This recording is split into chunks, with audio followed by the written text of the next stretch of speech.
देश को संबोधित करते हुए पीएम मोदी ने तीनों नए कृषि कानूनों को वापस लेने का ऐलान कर दिया है। वहीं सरकार ने इस कदम के बाद नेताओं ने अपनी प्रतिक्रिया देनी शुरू कर दी है। इसके बारे में सत्ता पक्ष के नेताओं का क्या कुछ कहना है, आइए आपको सुनाते हैं। प्रधानमंत्री जी ने एक पिता स्वरूप होकर इस देश के जिन लोगों को ये कानून नहीं समझ में आया उनको एक सौगात दे दी, उनके लिए अच्छा कर दिया कि उन्होंने यही कहा कि भाई हम में ही कुछ कमी रही होगी। और मैं मानता हूँ उनमें ही क्यों, हम सभी बीजेपी वालों में कुछ कमी रही होगी, मुझ में कुछ कमी रही होगी कि हम लोग किसान भाइयों के साथ बैठ के उतना संवाद नहीं कर पाए या वो समझ नहीं पाए हम जो कहना चाह रहे थे या उनके लिए करना चाह रहे थे। तो डायनामिक है प्राइम मिनिस्टर, उन्होंने ये देखा कि ऐसे में अगर नहीं समझ रहे हैं तो फिर से कभी मौका दिया जाएगा, समझे कि फिर बैठेंगे उनके साथ। बुंदेलखंड दौरे के एन पहले ऐसा निर्णय लिया गया कि लगता है कि यूपी चुनाव या जो चुनाव होने वाले उनको देखते सब कुछ किया गया। देखिए यूपी बुंदेलखंड में तो आप लोग यहाँ पे रहते ही हम लोगों के साथ, बुंदेलखंड तो वैसे भी भाजपा का है और भाजपा में आज तक हम लोगों को किसी बुंदेलखंड में कहीं पे भी किसान भाइयों से कहीं पे भी कानूनों के खिलाफ विरोध नहीं दिखा था। विरोधी पार्टियों के पास अब क्या मुद्दा रह जाएगा? कानून के काफी वो लोग आक्रोशित थे, काफी किसान लोग बैठे हुए थे, ऐसे उसको कैसे देखते हैं?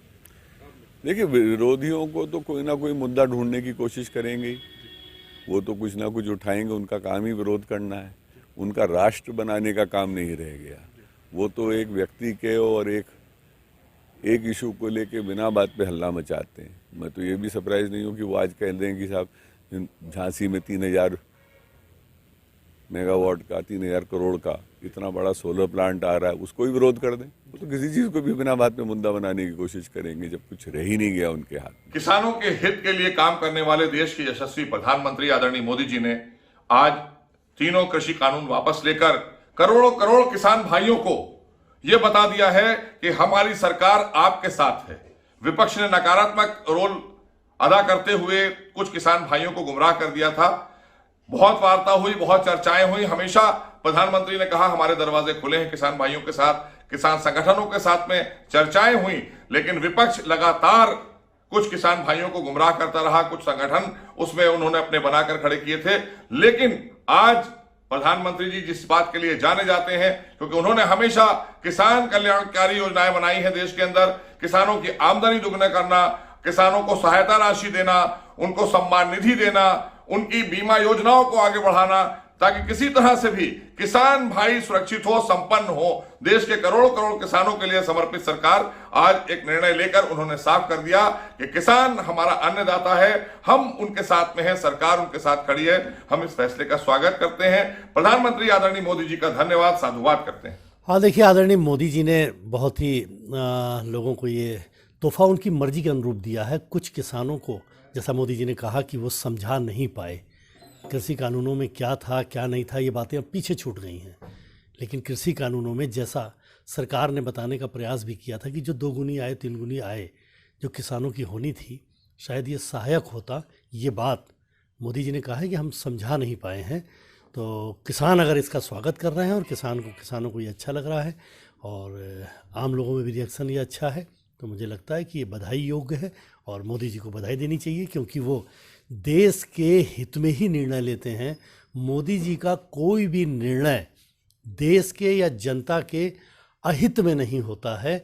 उनका निर्णय 100% और पूरे जीवन उनका ये उदाहरण, चाहे वो सीएम गुजरात के रूप में रहे हों और चाहे प्रधानमंत्री जी के रूप में रहे हों, उन्होंने अपने पूरे जीवन काल में कोई भी निर्णय जन के विरोध में नहीं लिया है, हमेशा कल्याणकारी निर्णय लिया है और कल्याण के लिए ही अपनी सरकार को, लोगों को समर्पित किया है। मैं किसानों को भी बधाई देता हूं और जो आंदोलनकारी हैं, अब आशा करता हूं कि वो आंदोलनकारी अब संतुष्ट होंगे और किसी अन्य दल के अब जाल में जो वो फेंकने का प्रयास करेंगे उससे बचेंगे। प्रधानमंत्री जी को धन्यवाद दूंगा, भारतीय जनता पार्टी को भी धन्यवाद दूंगा कि जो एक बार किसान नाराज था उसे भी उन्होंने संतुष्ट किया। जो सबका साथ सबका विकास का उनका उद्देश्य उसे पूरा किया। मैं बहुत बधाई दूंगा, कम से कम समय रहते। जो हम मैं भारतीय जनता पार्टी के साथ जब भी बैठक होती थी प्रत्येक बार जरूर उठाता रहा कि किसानों का जो एक वर्ग नाराज है उस पर भी विचार होना चाहिए। नौजवान किसान जो देश के गरीब मजदूर हैं, तो हमें पूरी उम्मीद है देश को कि जिस तरीके से किसानों के लिए माननीय प्रधानमंत्री ने फैसले लिए और भी जो मुद्दे हैं ज्वलंत उस पर भी फैसले लेंगे और 2022 की सरकार बनाने के लिए एनडीए के साथ 2022 में निषाद पार्टी भारतीय जनता पार्टी मिलकर जितना लक्ष्य निर्धारित किया अब उसे पूरा करने में बहुत आसान है। अगर आपको हमारा वीडियो पसंद आया हो तो हमें लाइक करें, सब्सक्राइब करें और ज्यादा से ज्यादा शेयर करें और हाँ, बेल आइकॉन दबाना ना भूलें ताकि हर खबर का अपडेट आप तक पहुंचे तुरंत। आप हमें इंस्टा, ट्विटर और फेसबुक पर भी फॉलो कर सकते हैं। हमारी आईडी है @JMT News Flash।